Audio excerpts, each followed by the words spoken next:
रुख साहब का जो लेटर है वो ये दर्शाता है कि वो कहीं ना कहीं सरकार की जांच से संतुष्ट नहीं है। अभी जो गवर्नमेंट जांच कर रही है उन पे उन्होंने सवाल उठाए हैं कि इस जांच के अलावा उनको अलग से कमेटी बना के उसकी जांच कराई जाए। इसका मतलब अपनी गवर्नमेंट की जांच पे भरोसा नहीं है। और ये बड़ा इशू है कि जो एक पेपर लीक माफिया है उसके पिता को 20 करोड़ रुपए की लीज अलॉट कर दी गई। एक तरफ तो ये कहते हैं कि हम पेपर माफिया के घरों पे बुलडोजर चला रहे हैं और दूसरी तरफ उनको ये मालामाल करने पे तुले हुए हैं। तो ये सरकार की मंशा क्या है ये दर्शाती है। इसमें हमारे नेताओं का भी नाम लिया गया है किरोड़ी जी ने कि वो मदद कर रहे हैं। तो वो मैं कहना चाहूँगा वो आला कमान को खुश करने के लिए कि आला कमान खुश हो जाए कि मैं कांग्रेस के नेताओं पे आरोप लगा रहा हूँ, इसके अलावा कुछ नहीं है। इनकी आपस की लड़ाई है, कांग्रेस पे क्यों डाल रहे हैं। एक यूडी की रिपोर्ट को लेकर क्या है? देखिए, राजस्थान के अंदर ऐसा पहली बार हुआ है कि नामांकन घटा है और नामांकन घटने के साथ साथ ड्रॉप आउट जो है अब तक का ऐतिहासिक लगभग 8-8.5 लाख बच्चे ड्रॉप आउट हुए हैं। ये कहीं ना कहीं इशारा कर रहा है एजुकेशन सिस्टम की कमजोरियों की ओर, खामियों की ओर। आज इस स्थिति के अंदर भी जहाँ डबल इंजन ये सरकार बोलती रहती है और हकीकत ये है कि नामांकन घट रहा है, ड्रॉप आउट बढ़ रहा है, बिल्डिंगें गिर रही हैं, बच्चे स्कूल जाने से डर रहे हैं। जो स्कूल लास्ट ईयर डैमेज हुए, जिनको जर्जर घोषित किया, उनमें से एक भी स्कूल आज तक बन के तैयार नहीं हुआ। ये सरकार का काम है। नई स्कॉलरशिप समय पे आती है, 1.5 लाख से ज़्यादा पद खाली पड़े हैं और गवर्नमेंट जो है वाहवाही लूटने में लगी हुई रहती है। जबकि ये डेटा जो है ये बता रहा है कि सरकार किस प्रकार से निस्फिक्र है कि हमारे आने वाली पीढ़ी कैसी होगी, उसके भविष्य के लिए हमें उनकी जो नींव है वो कैसे मजबूत करनी है। टॉयलेट्स तक नहीं है, बिजली तक नहीं है, ये हालत है। पीने का पानी तक नहीं है स्कूलों के अंदर। ये गवर्नमेंट बताए इन लोगों ने पिछले 2.5-3 साल में क्या काम किया इसको लेकर। क्योंकि मंशा साफ नहीं है। वोट जो है हिंदू मुस्लिम के नाम पे मिल जाते हैं, इसलिए काम करने की ज़रूरत नहीं है, इसलिए सरकार काम नहीं कर रही है। एक राम मंदिर को लेकर बार बार आप मुद्दा उठा रहे हैं, लेकिन आरएसएस बीजेपी लगातार कह रही है जो लोग राम को ही नहीं मानते थे, जो कौन नहीं मानता, ये तो इन लोगों की एक आदत है। मेरे तो नाम में ही राम है, मैंने तो पहले ही बताया था। कौन नहीं मानता, हम लोगों ने चंदा दिया है। बहुत से सनातन के अलावा जो अन्य धर्मों के लोग हैं उन लोगों ने भी चंदा दिया है। भगवान राम को सब मानते हैं। तो ये सिर्फ ये कहना कि कांग्रेस जो है आवाज़ नहीं उठाए, ये तो ये है कि भाई आप चोरी करते रहो। इसका मतलब तो आप चोरी करते रहो, कांग्रेस बोले नहीं, क्योंकि आरएसएस और बीजेपी तो बोली नहीं है। ने बजरंग दल बोला है कि मंदिरों के अंदर किस प्रकार से चोरी होगी। क्या आप उनको सपोर्ट करते हैं? क्या आपकी सहमति थी? आप बताइए।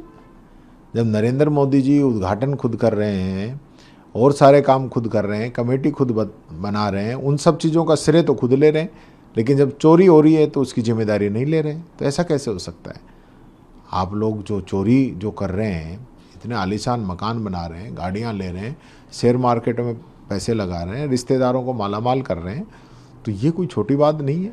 और ये एक ही मंदिर में नहीं, अब तो कई मंदिरों की परतें खुलती जा रही हैं। अभी भी एक बीजेपी के उत्तराखंड का मामला है कि बीजेपी के नेताओं पे जो है उनके बच्चों पे गवर्नमेंट ये ट्रस्ट का पैसा, मंदिर का पैसा खर्च कर रहे हैं।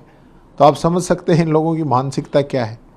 तो जो मंदिर को खा रहे हैं, भगवान राम के चढ़ावे को खा रहे हैं और उन्हीं के नाम पे वोट मांगते हैं, तो भगवान इनका भला थोड़ी करेगा।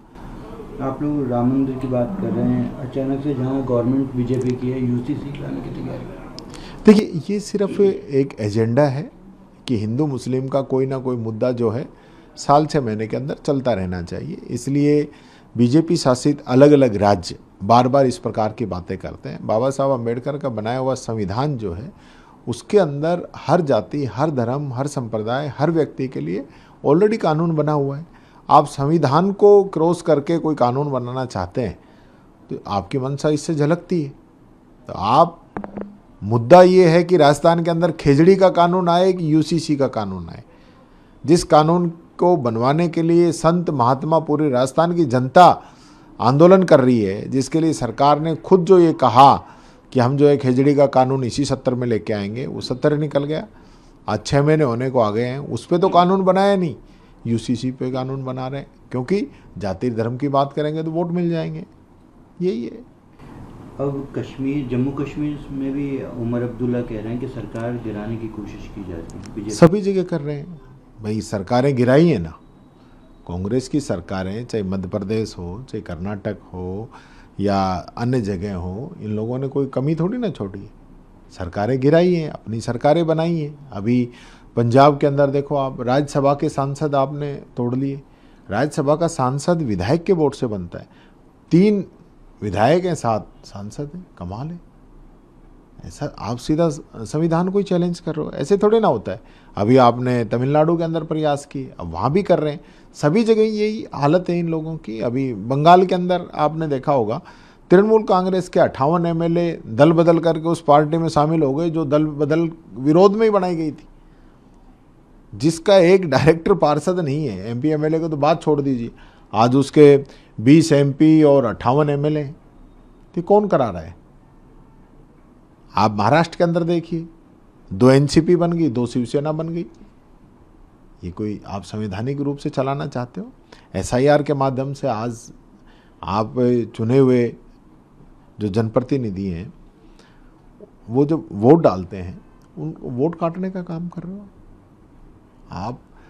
यानी एसआईआर के भी नियम पंजाब के अलग हैं, राजस्थान के अलग हैं, बंगाल के अलग हैं, बिहार के अलग हैं। क्यों भाई? आप तो एक देश और एक कानून की बात करते हो, तो फिर आप एसआईआर में एक नहीं कर पा रहे हो, तो फिर अलग अलग बातें करने से क्या है? सिर्फ ये सत्ता के लालची लोग हैं, बिना सत्ता के रह नहीं सकते। श्याम दाम दंड भेद की नीति है। एनी हाउ संविधान, लोकतंत्र जो भी खत्म हो जाए, इनको सत्ता चाहिए, और उस दिशा में काम कर रहे हैं।